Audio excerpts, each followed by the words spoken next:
ఎప్పుడు తెలిసిందన్న? మాకు 11 గంటలకు తెలిసింది. ఓకే. 11 గంటలకు తెలిసిందో ఇక బండి తీసుకొని వెళ్తాం. ఇక గుర్తు అటానికి కూడా మాకు కూడా భయమే. ఇక మా సూర్య పోయి అంటే మొత్తం మునిగిపోయి ఉండే తీసుకొచ్చిన హాస్పిటల్ లేచిన రాని శవాలు చూసేటాళ్ళకి మాకు భయమైంది. ఓకే. ఇక పిల్లలు మేము చూడలేము. సూర్య ఒక్కడే పోయి చూసి వచ్చింది. అంటే కంకర మొత్తం పడి మొత్తం అదయిందా? ఈడ కట్ అయింది, ఇక్కడ ఈ బందాపకి ముఖం అనేది ఈ సైడ్ మొత్తం పోయింది. ఓకే. అట్లా పిల్లలకి నా చూపలేము. ఓకే. అంటే కరెక్ట్ వీళ్ళు కూర్చున్న ప్లేస్ టిప్పర్ గుద్దినట్టుంది. ముందల సైడే ఉన్నారు వీళ్ళు.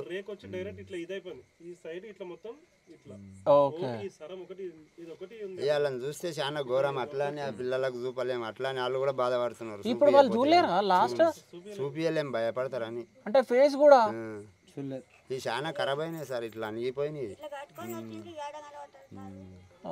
అదే చాలా బాధపడుతున్నారు అన్నట్లు. లాస్ట్ టైం మొత్తం బెడ్ కారుతున్నది. ఓకే. ఇక బెడ్ అంతా వస్తున్నది. ఇక ఎట్లా చూపిస్తావు? అట్లా చూపించలేరు. ఇప్పితే బెడ్ ఇప్పకన్నా ముందే బెడ్ వస్తున్నది. అందులోకి కావాలకెళ్ళి. అంటే మీరు కూడా ఫేస్ ఎవరు చూడలే? మీరు ఒక్కళ్ళు చూసిరు? ఫోటోలనే గుర్తుపట్టినాము, వాట్సాప్లలో గుర్తుపట్టినాము. ఇక భయం అవుతున్నది చూస్తే.